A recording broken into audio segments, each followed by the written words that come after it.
La semaine dernière, je vous avais présenté les meilleurs mangas de ma Mangatech par éditeur vidéo que vous avez fortement bien accueilli et ça fait vraiment plaisir. Alors un grand merci parce que ce genre de vidéo évidemment n'existe que parce que vous venez les regarder. Et ouais, ça fait du bien, ça fait plaisir. Mais j'avais déjà prévu de faire cette vidéo en 2 épisodes puisque après le meilleur de ma Mangatech, je vous présente aujourd'hui les trésors cachés de ma Mangatech. Les trésors cachés de ma Mangatech, ce ne sont pas les mauvais mangas, ce ne sont pas forcément des mangas complètement inconnus et qui ne valent pas le coup d'être lus. Non, non, non, non, ce sont plutôt des mangas dont on ne parle pas forcément beaucoup sur YouTube et que j'ai vraiment apprécié à la lecture ou dont j'apprécie encore la lecture parce que certains titres sont encore en cours.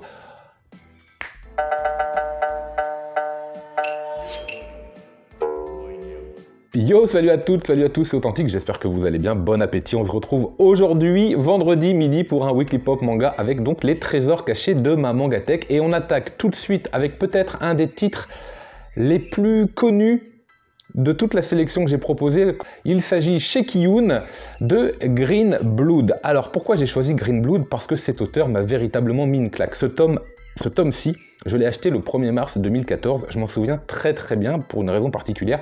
C'est pour ça que je m'en souviens, avec l'attaque des Titans également d'ailleurs.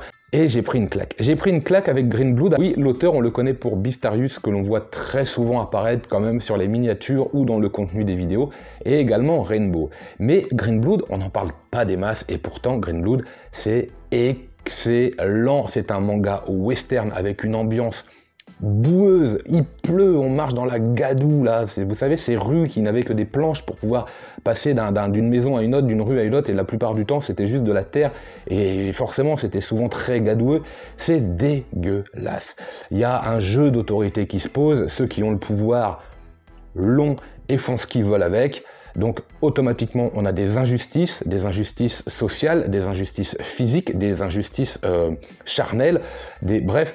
C'est une histoire de vengeance absolument géniale. On retrouve tout ce que vous pouvez retrouver dans Rainbow, tout ce que vous pouvez retrouver dans Beastarius, dans cette ambiance western, avec quelque chose qui se dégage de ce titre en 5 tomes. Hein. En 5 tomes, c'est juste 5 tomes, et c'est une véritable fresque, une véritable aventure, une véritable vengeance de la première à la dernière page. C'est maîtrisé avec des traits.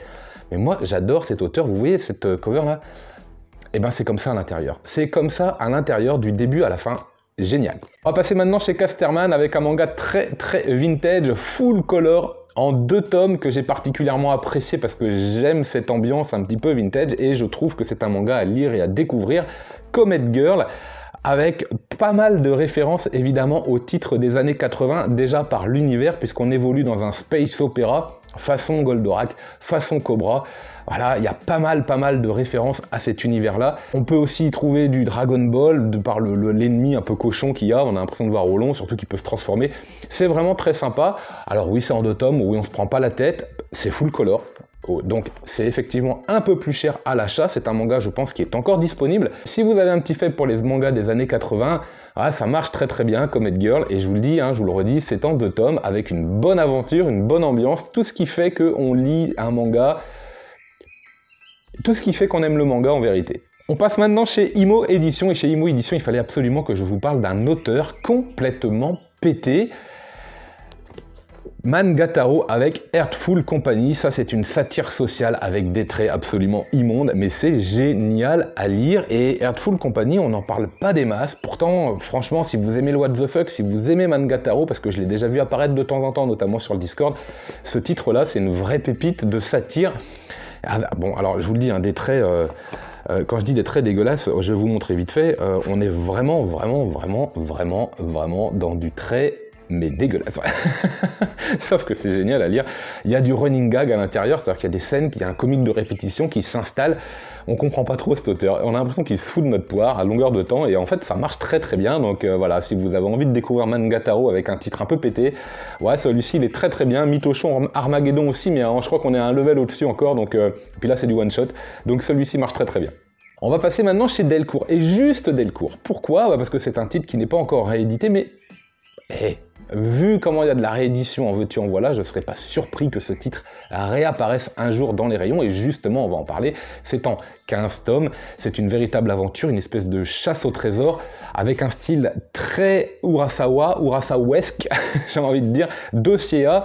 Ça c'est un trésor caché, c'est le cas de le dire au sens propre comme au sens figuré, puisqu'on part en quête de l'Atlantide. Et c'est très sympa, vraiment très sympa. Vous voyez, bon, les couvertures sont absolument dégueulasses. Les covers, ça fait partie des pires covers que je possède, je pense, puisque vous avez ça à chaque fois, il y a un petit bonhomme ici. C'est pas vendeur, hein. Franchement, c'est pas top. Maintenant, en plus, on fait tellement mieux.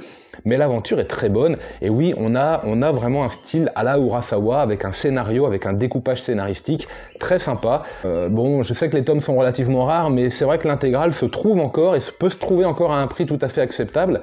Donc, si ça fait partie de votre wishlist, si vous avez envie, n'hésitez pas. Ça fait la blague, ça fait l'affaire. Dossier A, ça fait partie des trésors cachés de ma Mangatech. Une série qui est en cours maintenant. Alors on en parle, j'en parle pas mal. Certains d'entre nous, j'entends Instagrammeurs, youtubeurs, en parlent, mais je trouve que globalement, c'est un titre qui passe plutôt à la trappe, et on est chez Soleil Manga. Je suis obligé de vous parler de Dans le sens du vent, qui pour moi fait partie des trésors cachés, parce que c'est absolument génial à lire. Je me répète, je le redis, c'est un manga que j'apprécie énormément. Je suis pas le seul, mais on est trop peu. Alors j'en rebalance une couche. Dans le sens du vent, c'est absolument fantastique d'ambiance, d'univers, de fraîcheur. On est en Islande, on s'en prend plein les yeux au niveau des paysages, des doubles pages. On s'en prend plein les poumons au niveau de la fraîcheur que ce manga dégage. Et puis, il y a une espèce de romance un peu fantastique qui se joue avec des traits parfois très shoujo, très seinen, très shonen aussi par moments, un humour absolument bien maîtrisé, une intrigue absolument bien menée également.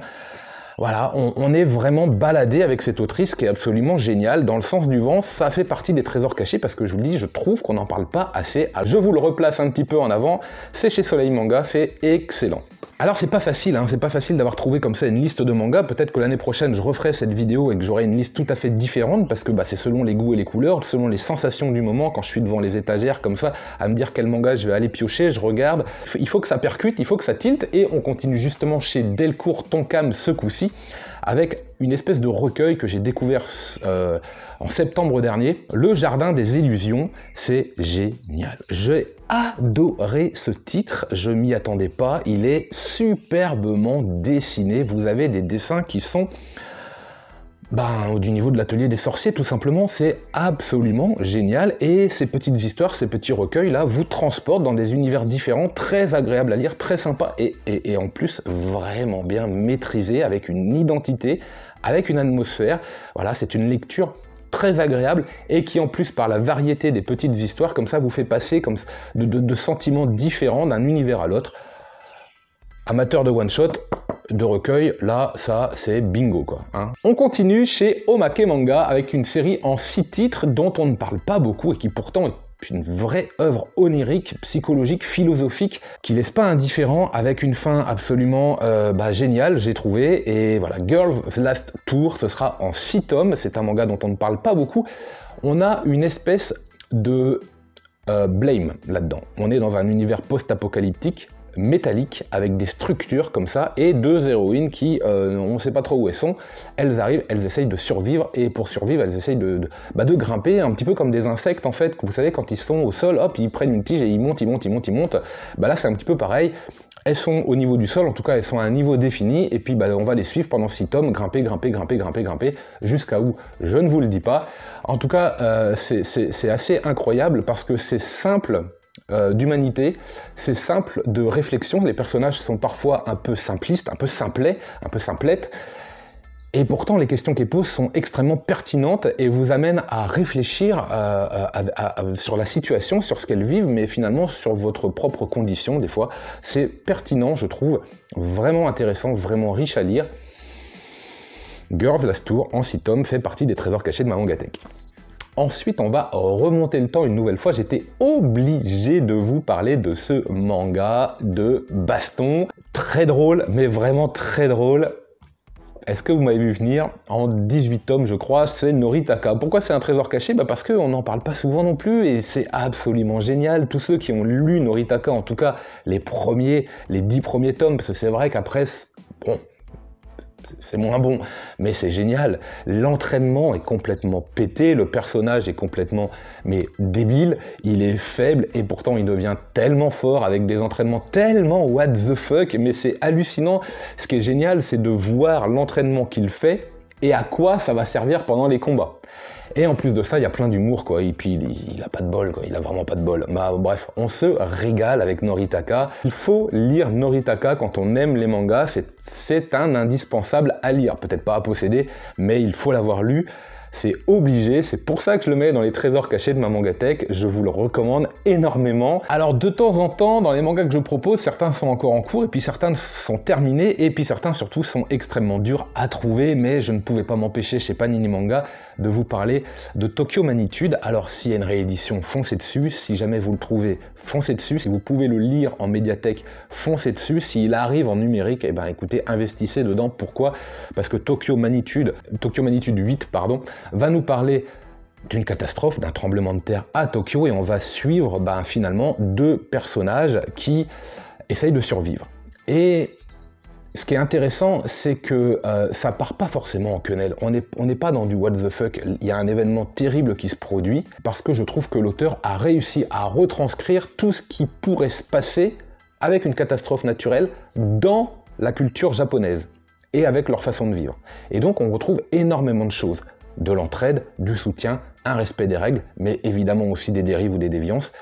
Tout ça s'articule autour de la catastrophe, évidemment. Le temps de 5 tomes, c'était un vrai régal à lire, une vraie très bonne découverte.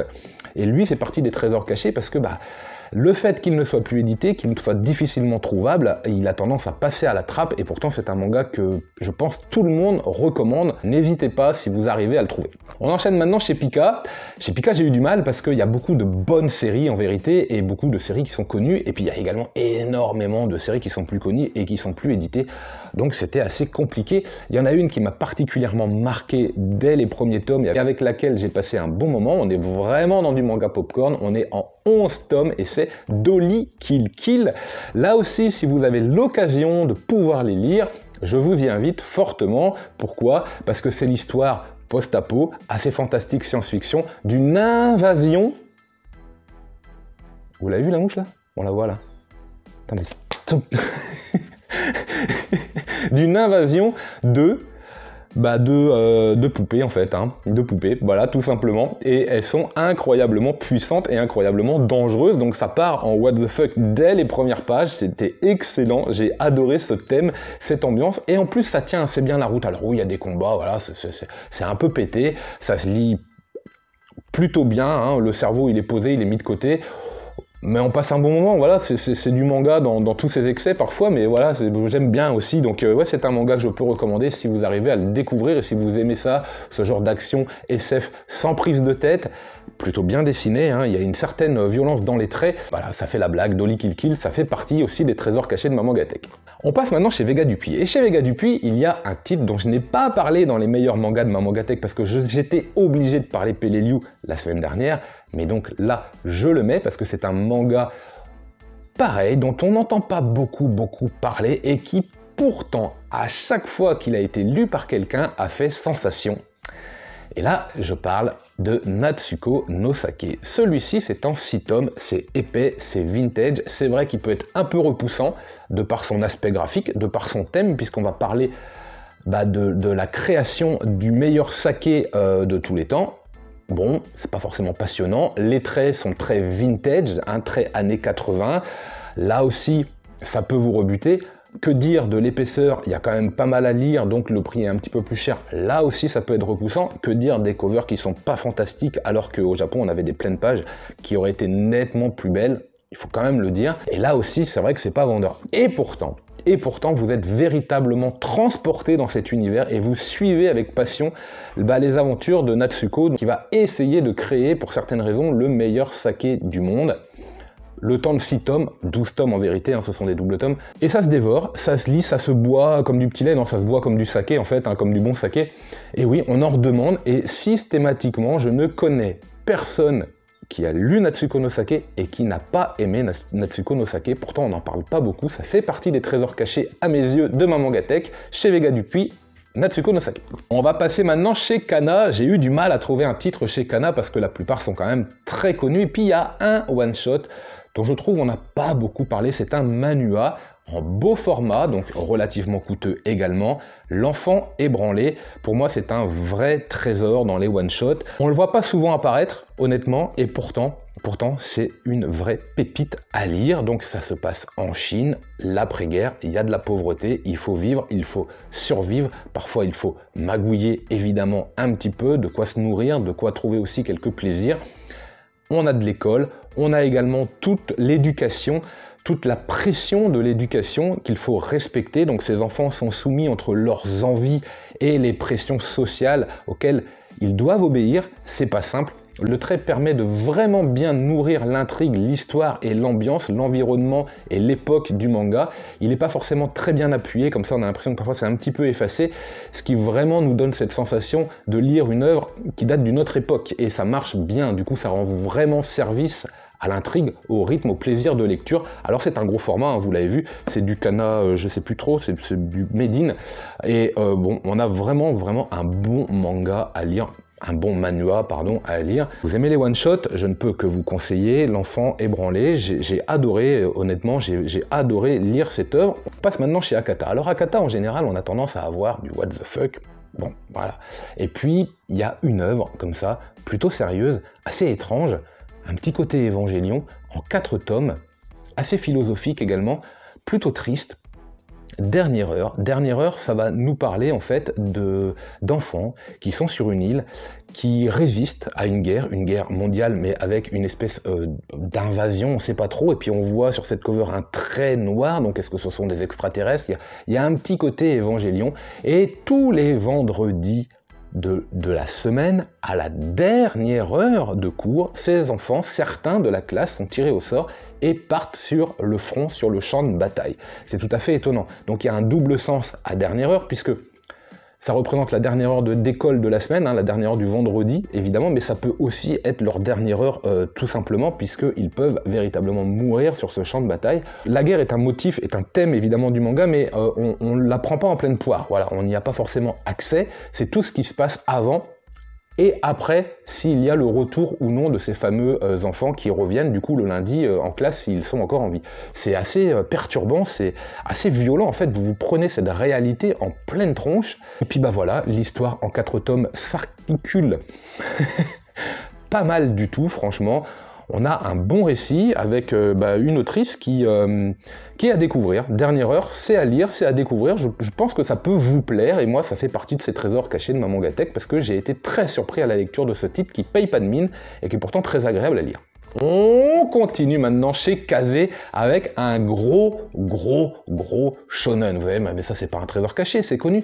Bah c'est connu, ouais, mais pas tant que ça en vérité parmi les shonen, parce que quand on fait une liste comme ça des gros shonen que tout le monde connaît, c'est pas un manga qui apparaît dans le top 3, non, dans le top 5, non, et je pense même pas dans le top 10, pourtant il est très bon, c'est Toriko, et avec Toriko, on se régale. Si vous aimez le shonen, si vous en cherchez un que vous n'avez pas encore lu avec une grosse aventure, voilà, des bastons, des pouvoirs, mais Toriko, ça marche très bien. Oui, ça s'inspire des Gourmet Hunter d'Hunter x Hunter, oui, mais c'est une très bonne idée en vérité, et puis le manga évolue très bien, avec énormément de technique, avec énormément de passion et de fraîcheur à certains moments, où on sent que l'auteur a construit son univers, sait où il va.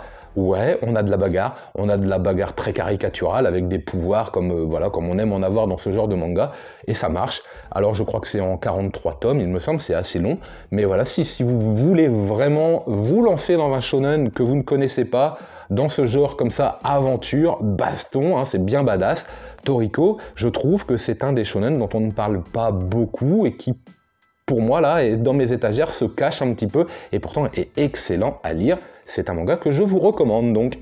Il y a des éditeurs qui apparaissaient la semaine dernière qui sont pas là cette semaine, et inversement. Pourquoi? Parce que ça dépend un petit peu, je vous ai dit, de mon état du moment, et puis si ça correspond vraiment au thème ou pas, si les mangas étaient vraiment parmi les meilleurs, ou alors si, je trouve, comme Carol et Tuesday, sont des mangas un peu moins connus, et qui pourtant méritent une attention particulière, en 3 tomes chez Nobinobi, donc c'est absolument génial à lire. J'adore les traits, j'adore l'ambiance, j'adore les caractères opposés et tellement en symbiose de nos 2 héroïnes.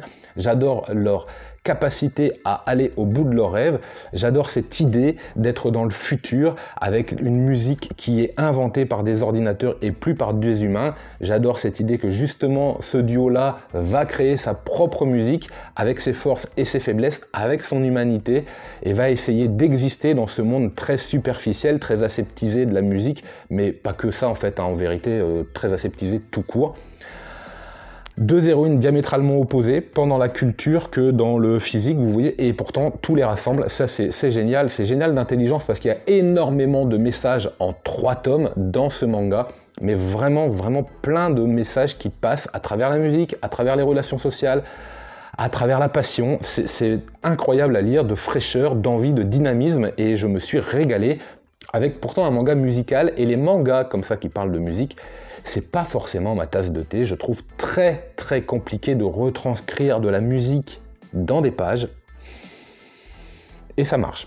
Là ça marche. Ça marche pas tout le temps à mes yeux en tout cas, mais là ça marche, et celui-là chez Nobinobi fait partie des trésors cachés à mes yeux, je vous le recommande. On passe maintenant chez Komiku avec un petit one-shot, un recueil que j'ai adoré. Il est un peu façon, je ne trouve plus le nom, une série télé là, sur un Netflix, je sais plus trop, ça va me revenir. Voilà, c'est de la science-fiction avec pas mal de recueils, pas mal d'histoires courtes qui vont s'articuler autour un peu de la technologie, des écrans, voilà. Et ça, mince, la série là, comment elle s'appelle celle-là? Je sais plus. Mais vous voyez, vous avez trouvé. Bon bref, en tout cas, le parallèle est super rapide à faire et ça fonctionne très bien. On a énormément de petites histoires courtes là-dedans qui sont géniales, mais vraiment géniales. Donc c'est pour moi, voilà, celui-là on le voit pas souvent. Il est disponible, je pense encore, et il faut le posséder.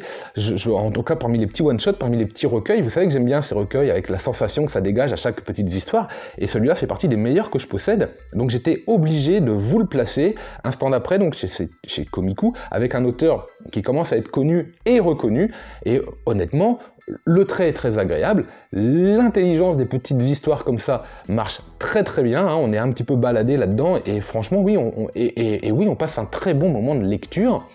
Bah voilà, instant d'après, c'est chez Komiku, c'est pour vous. Maintenant chez Naban. Alors chez Naban, on a un titre qui avait déjà été édité en 8 tomes il y a quelques temps, qui est réapparu chez cet éditeur, et merci beaucoup parce que c'était un vrai régal de le lire et de le posséder enfin. C'est Old Boy. Pourquoi je le mets dans les trésors cachés? Parce que pareil, on n'en parle pas beaucoup, et pourtant c'est vraiment bon à lire. Là, on a une édition double tome avec un prix tout à fait intéressant, puisqu'on est sur du 12 €, mais vous avez vu, c'est quand même bien épais pour une œuvre super bien ficelée. Alors c'est l'histoire d'un homme qui est en prison. Alors pas une prison officielle, déjà, et puis qui va y passer un certain nombre d'années avant d'être libéré. Et à partir de là, il va être invité à se venger. Il va être invité par celui qui l'a enfermé à se venger contre celui qui l'a enfermé. Et puis va comme ça s'articuler toute une histoire de vengeance, toute une histoire de relation, avec de l'action, avec le milieu de la nuit, et tout ce qu'il peut y avoir de vice, tout ce qu'il peut y avoir de perversité dans ce milieu et à ce moment-là de la journée. Et on se régale, mais honnêtement on se régale à la lecture d'Old Boy. Mais ouais, c'est étonnant qu'on n'en parle pas à ce point-là, parce que c'est un manga culte, comme c'est écrit, et oui, ça fait partie de ces petits trésors qui sont là, qui ont été sortis, édités intelligemment par un éditeur dont on parle pas assez, je trouve, mais oui, c'est absolument top à lire. Moi, je vous le recommande, 4 tomes, c'est cadeau. Maintenant chez Black Box. Alors chez Black Box, j'étais obligé de vous parler d'un petit manga vintage qui m'a vraiment surpris de par son thème. C'est l'histoire de Dracula qui essaye de se ranger. Alors il est au Japon et il veut devenir joueur de baseball professionnel. C'est Kura, sauf qu'il est très très fort, hein, évidemment, puisque c'est Dracula, il a aussi ses faiblesses, on connaît tous les faiblesses des vampires, et il essaye d'avoir une famille, il essaye d'aimer sa femme, il essaye d'élever son enfant du mieux qu'il peut, il essaye de les comprendre, c'est pas facile, il est plein de doutes, finalement c'est juste un parallèle en fait avec l'homme qui aurait, l'homme de 40 ans, qui travaille, qui essaye d'aimer sa femme, qui essaye d'élever ses enfants, qui essaye d'être le pote, le professionnel, le mari, l'amant, le père, bref, toutes les étiquettes qu'il peut avoir. Et en fait, on est en train de lire ça, c'est toutes ces remises en question, toutes les certitudes, tous les doutes, tous les efforts, toutes les tentatives, toute la vie en fait d'un homme, et ça marche, c'est très sympa à lire en 3 tomes chez Black Box, c'est une série relativement courte, et oui, j'ai beaucoup aimé cette lecture de Kura, avec des traits relativement vintage également, donc ça marche, j'aime bien les traits comme ça, un petit peu des années 80-90, un peu à l'ancienne. On n'en a pas lu assez à cette époque-là, pourquoi? Bah parce que tous ces mangas-là ne sortaient pas, évidemment, le marché était nouveau, et donc l'occasion de remettre la main sur certains titres comme ça, qui pop comme ça dans votre œil quand vous les voyez sur les catalogues, sur les sites, sur les recommandations, Discord, Insta, tout ça, celui-là, je le regrette pas, j'ai beaucoup aimé Kura, ça fait partie des petits trésors cachés de ma Mangatech. 3 tomes, Black Box. J'attaque maintenant avec un éditeur très récent. Alors je pensais pas, d'emblée je l'avais écarté cet éditeur, je me disais il est beaucoup trop récent puisqu'il a à peine un an pour qu'il y ait un trésor caché, et pourtant je me suis dit mais ce manga-là il est passé un peu à la trappe, et là aussi on a un petit recueil, et là aussi on a quelque chose de plutôt sympa, tout n'est pas bon dans cette œuvre, certes, ok, c'est Tout au bout du quartier. Et on a plusieurs pages, on a des récits, recueils one-shot plus ou moins longs, on a même parfois du gag manga d'1 ou 2 pages, et c'est très sympa. J'ai trouvé que cet auteur avait pas mal de choses à dire, avec certes un style parfois maladroit, avec certes parfois quelques difficultés à bien poser les choses, mais on le sent en apprentissage, et il y a quelque chose. Alors je crois que malheureusement il est en arrêt maladie actuellement, mais celui-là marche très très bien, c'est un bon one-shot, c'est un bon recueil d'histoires courtes qui vous permet de découvrir Pump Sawae de façon simple et plutôt élégante. Il y a des choses vraiment agréables à lire, et oui, même si c'est chez Mangetsu et que c'est un manga très récent, je trouve que c'est un trésor caché parce que on n'en parle pas beaucoup et il est plutôt sympa à lire. Et on termine avec Doki Doki dans cette sélection donc des trésors cachés, Shiori et Shimiko, ce petit manga d'horreur en format un peu comme ça seinen, grand format, assez fin, c'est en 5 tomes et ça va nous raconter en fait des petites aventures en one shot comme ça, façon conte de la crypte, un peu humour horreur, mais horreur gentil, hein, faut pas déconner, on n'est pas du Junji Ito, c'est pas du Maruo avec son héros gros, non, on est dans un humour plus light, mais très sympa, avec des situations assez burlesques et un peu grand guignol parfois. C'est assez drôle, il y a pas mal de clins d'œil, notamment des références à Lovecraft qui marchent, qui fonctionnent. Ça, c'est running gag, ça revient, comique de répétition dans les différents tomes. Et je trouve qu'on ne parle absolument pas. On parle absolument pas de ces œuvres qui, je pense, sont encore trouvables, d'occasion, hein, je crois, mais c'est très sympa à lire. Moi, je crois que c'est une série qui a été arrêtée, mais comme on fonctionne chapitre par chapitre, ça s'arrête net, et qu'il y ait une fin, un début, une fin ou pas, c'est pas si grave. C'est un bon moment de lecture. C'était le dernier trésor caché de ma Mangatech pour aujourd'hui. Shiori et Shimiko chez Nobi Nobi. Voilà, c'est la fin de cette vidéo, j'espère que cette petite sélection vous aura plu. Alors oui, il y a des titres sûrement que vous connaissez, oui, il y a des titres que vous connaissez un peu moins, oui, il y a des titres qui sont difficilement trouvables maintenant, j'en ai bien conscience, mais voilà, c'était sur le moment, j'avais envie de vous présenter cette petite vingtaine de mangas. Passez un excellent week-end. La semaine prochaine, je vous donne rendez-vous pour déjà le top 10 des lectures du manga vorace du mois de mai. Lisez plein de mangas, et moi, je vous dis